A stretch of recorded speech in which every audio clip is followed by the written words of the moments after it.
നമസ്കാരം. യൂട്യൂബിൻ്റെ പുതിയൊരു വീഡിയോയിലേക്ക് സ്വാഗതം. ഏറെ കാലത്തിന് ശേഷമാണ് ഒരു വീഡിയോ ഇടുന്നത്. എന്തായാലും നിങ്ങൾക്ക് അറിയാനുള്ള വിവരങ്ങൾ കൃത്യമായ സമയത്ത് എത്തിക്കാൻ ശ്രമിക്കാറുണ്ട്. അപ്പോൾ ഇതുവരെ ചെയ്യാത്ത ഒരു ചാനലിലും ചെയ്യാത്തൊരു വീഡിയോ ആയിട്ടാണ് വന്നത്. എനിക്കറിയാം, അഡ്മിഷനുമായി സംബന്ധിച്ചും മറ്റ് പ്രോസസ്സുകളും അലോട്ട്മെൻറ്റ് കാര്യങ്ങളും ഒക്കെ ഒരുപാട് വീഡിയോസ് അപ്ലോഡ് ആക്കിയിട്ടുണ്ട് ആൾക്കാർ. അപ്പോൾ അത് നിങ്ങൾ കണ്ടിട്ട് മനസ്സിലാക്കിയിട്ടുണ്ടാവുന്നത്. അതുകൊണ്ട് തന്നെയാണ് ഞാൻ വെറൈറ്റി ആയിട്ടുള്ള വീഡിയോകൾ ചെയ്യാൻ ശ്രമിക്കുന്നത് എപ്പോഴും. അപ്പോൾ ഇന്ന് വന്നിരിക്കുന്നതെന്ന് പറഞ്ഞാൽ നമ്മുടെ ഒരു അഡ്മിഷൻ കിട്ടാത്ത മക്കളുടെ കാര്യങ്ങൾ അറിയിക്കാനായിട്ടാണ്. അപ്പോൾ എനിക്കറിയാം, ഇപ്പോൾ ട്രയൽ വന്നു, അഡ്മിഷൻ കിട്ടിയില്ല. ഫസ്റ്റ് അലോട്ട്മെൻറ്റ് വന്നു, അഡ്മിഷൻ കിട്ടിയില്ല. ആകെ വീട്ടുകാർക്കും അവരവർക്ക് തന്നെയും ആകെ ഡള്ളായിട്ടിരിക്കുന്നൊരു സമയമാണിപ്പോൾ.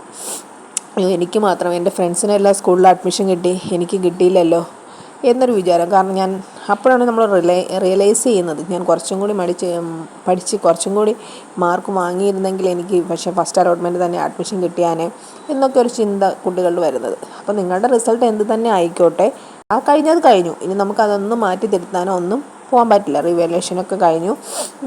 അപ്പോൾ അങ്ങനത്തെ സംഭവങ്ങളെല്ലാം കഴിഞ്ഞിട്ടും നമ്മളൊരു അഡ്മിഷന് വേണ്ടിയിട്ടാണ് ഇങ്ങനെ കാത്തിരിക്കുന്നത്.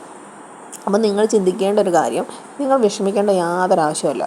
നിങ്ങൾക്ക് ഇനി ഫസ്റ്റ് അലോട്ട്മെൻറ്റ് ആയിട്ട് ഇനി കുറേ ഒരു അടുത്ത സെക്ഷനിലുള്ള കുറച്ച് കുട്ടികൾക്ക് സെക്കൻഡ് അലോട്ട്മെൻറ്റിൽ കിട്ടും. എനിക്ക് സെക്കൻഡ് അലോട്ട്മെൻറ്റിൽ കിട്ടില്ല, എനിക്ക് 2 Aയും അല്ലെങ്കിൽ എനിക്ക് 1 Aയും ബാക്കി Cയും B+ ഒക്കെയാണ് എൻ്റെ റിസൾട്ട്, എനിക്കിനി കിട്ടുമോ എന്ന് ഇതായിട്ടിരിക്കുന്ന കുട്ടികളുണ്ടാവില്ലേ. മക്കളുമാരും പേടിക്കേണ്ട ആവശ്യമൊന്നുമില്ല. നിങ്ങൾക്കുള്ളതും നിങ്ങൾക്ക് കിട്ടും. ഏകദേശം നമുക്കൊരു 3 അലോട്ട്മെൻറ്റും അത് കഴിഞ്ഞിട്ട് സപ്ലിമെൻ്ററി അലോട്ട്മെൻറ്റ് അങ്ങനത്തെ സംഭവങ്ങളെല്ലാം വരുമ്പോൾ ഈ എല്ലാ കുട്ടികൾക്കും ഒരു 99% കുട്ടികൾക്കും നമ്മുടെ സീറ്റ് ഫില്ലാവുന്നതാണ്. അപ്പോൾ നമ്മൾ അതുവരെ നമ്മൾ വെയിറ്റ് ചെയ്യുക എന്ന് മാത്രമാണ്. 3rd അലോട്ട്മെൻറ്റ് കഴിഞ്ഞിട്ട് ഇനി നമുക്ക് എന്തെങ്കിലും സ്കൂളൊക്കെ ആഡ് ചെയ്ത് കൊടുക്കാനൊക്കെ പറ്റുള്ളൂ. ഇപ്പോൾ എനിക്ക് തോന്നുന്നു ഒറ്റ ഇങ്ങനെ മാർക്ക് കുറഞ്ഞ കുട്ടികളെല്ലാം ഒരുവിധം എല്ലാ സ്കൂളും കൊടുത്തിട്ടുണ്ടാവും. നമ്മുടെ ജില്ലയിലുള്ള എല്ലാ സ്കൂളുകളും കൊടുത്തിട്ടുണ്ടാവും. അപ്പോൾ അത് കഴിഞ്ഞിട്ട് ചിലപ്പോൾ മറ്റ് ജില്ലകളിലേക്ക് കൊടുത്ത കുട്ടികളൊക്കെ ട്രാൻസ്ഫർ വാങ്ങി വരാമെന്നുള്ള ഉദ്ദേശത്തിൽ. അപ്പോൾ നിങ്ങൾ ചിന്തിക്കേണ്ടത്, നിങ്ങൾ ടെൻഷൻ അടിക്കുക, അതോർത്ത് വിഷമിച്ചിരിക്കുക ഒന്നും വേണ്ട. നിങ്ങളിപ്പോൾ ചെയ്യേണ്ട എൻജോയ്മെൻറ്റ് ചെയ്യുക. ട്യൂഷന് പോകണമെങ്കിൽ ട്യൂഷന് പൊക്കോളുക. നിങ്ങൾ ആഗ്രഹിച്ച കോഴ്സൊക്കെ തന്നെ നിങ്ങൾക്ക് തേടി വരും. അതൊന്നും നിങ്ങൾ വിഷമിക്കേണ്ട. ലാസ്റ്റ് ഒരുപാട് സീറ്റുകൾ ബാക്കി ഉണ്ടാവും. നിങ്ങൾ ചിലപ്പോൾ പ്രതീക്ഷിക്കാത്ത സ്കൂളിൽ നിന്നൊക്കെ വിളികളൊക്കെ ഉണ്ടാവും. അപ്പോൾ നിങ്ങൾ അതൊന്നും ഓർത്ത് വിഷമിക്കേണ്ട കേട്ടോ. അപ്പോൾ എല്ലാവർക്കും സീറ്റുകളുണ്ടാവും. ആ ഫസ്റ്റ് അലോട്ട്മെൻറ്റിന് കിട്ടിയില്ല എന്ന് കരുതി ആരും വിഷമിച്ചിരിക്കേണ്ട. നിങ്ങൾക്ക് അഡ്മിഷൻ കിട്ടും, നിങ്ങളും സ്കൂളിൽ പോവും, നിങ്ങളും +1 പഠിക്കും എന്ന് മാത്രം ചിന്തിക്കുക. അപ്പോൾ ഇപ്പോഴുള്ള എൻ്റർടൈൻമെൻറ്റ് നിങ്ങൾക്ക് ഇപ്പോൾ കിട്ടുന്ന ആ ഒരു സമയം നിങ്ങൾക്ക് എൻജോയ്മെൻറ്റിന് പറ്റിയ സമയമാണ്. ഈ +1 കയറി കഴിഞ്ഞാൽ നന്നായിട്ട് പഠിക്കുക. +2 കഴിഞ്ഞിട്ടും ഇങ്ങനെ ഒരു പ്രോസസ്സിംഗ് ഉണ്ട്. അപ്പോഴും ഈ ഫസ്റ്റ് അലോട്ട്മെൻറ്റിൽ തന്നെ വരണമെങ്കിൽ നമ്മൾ എന്ത് ചെയ്യണം? നന്നായി പഠിച്ച് നല്ല മാർക്ക് മേടിക്കണം. എന്നിരുന്നാലും നല്ല മാർക്ക് മേടിച്ച് നല്ല കോളേജ്, നമുക്ക് ഇഷ്ടപ്പെട്ട സ്ഥലത്തേക്ക് നമുക്ക് എത്തിപ്പെടാൻ കഴിയും എന്ന് തന്നെയാണ് ഈ റിസൾട്ടിൻ്റെ വിജയം എന്ന് പറയുന്നത്. അത് തന്നെ മറ്റു കുട്ടികൾക്ക്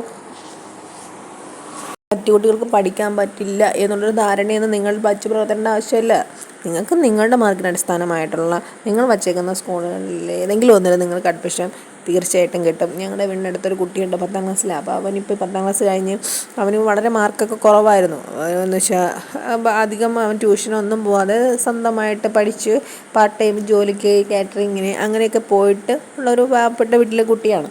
അപ്പോൾ അവൻ പറഞ്ഞതെന്ന് വെച്ച് കഴിഞ്ഞാൽ +1 അഡ്മിഷനൊക്കെ എടുക്കാനായിട്ട് എല്ലാം അപ്ലൈ ഒക്കെ ചെയ്തു. പക്ഷേ എനിക്ക് സ്കൂളൊന്നും വന്നില്ല. പക്ഷേ അവൻ ഇന്നോട്ട് പിന്നെയും കാറ്ററിങ്ങിനൊക്കെ ഇറങ്ങി തുടങ്ങിയിട്ടുണ്ട്. ആ ഒരു രീതിയിലോട്ട് നിങ്ങൾ പോരുന്നത്. നിങ്ങളൊരു +2 എങ്കിലുമൊക്കെ എടുക്കണം കേട്ടോ. ഇപ്പോഴത്തെ നമ്മുടെ കാലഘട്ടത്തിൽ പഠിത്തം തന്നെയാണ് മുഖ്യം. അപ്പോൾ നിങ്ങൾ പാർട്ട് ടൈം ജോലിയൊക്കെ ചെയ്യുന്നത് നല്ലത് തന്നെയാണ്. വീട്ടുകാരെ സഹായിക്കുക. നിങ്ങൾ സ്കൂൾ തുറക്കുമ്പോഴത്തേക്കും നിങ്ങളുടേതായ വരുമാനം കണ്ടെത്തുന്നതൊക്കെ നല്ല കാര്യം തന്നെയാണ്. അതിനോടൊപ്പം നമ്മൾ പഠിത്തം, ഈ ഒരു കാലഘട്ടത്തിൽ പഠിത്തത്തിന് മുൻഗണന കൊടുക്കുക, പഠിക്കുക കൂടി ചെയ്യുക. അപ്പോൾ നിങ്ങൾ അഡ്മിഷൻ്റെ കാര്യം ഓർത്ത് ആരും പേടിക്കേണ്ട. നിങ്ങൾക്ക് എല്ലാവർക്കും അഡ്മിഷൻ കിട്ടും. നിങ്ങൾ ആഗ്രഹിച്ച സ്ഥലങ്ങളിൽ തന്നെയാണോ ഫസ്റ്റ് അലോട്ട്മെൻറ്റിൽ അഡ്മിഷൻ കിട്ടിയതെന്ന് ഞാൻ അതിന് ശേഷം ഒരു വീഡിയോ ഇട്ടില്ല. അതുകൊണ്ട് തന്നെയാണ് ഞാൻ ചോദിക്കുന്നത്. മക്കന്മാർക്ക് നിങ്ങൾ ആഗ്രഹിച്ച സ്കൂളുകളിൽ തന്നെയാണോ അഡ്മിഷൻ കിട്ടിയത്? അത് നിങ്ങൾ ഇനിയും വേറെ സ്കൂളുകൾക്ക് വേണ്ടി വെയിറ്റ് ചെയ്തിരിക്കുന്നു എന്നെല്ലാം കമൻറ്റ് ബോക്സിൽ രേഖപ്പെടുത്തുക. നന്ദി, നമസ്കാരം.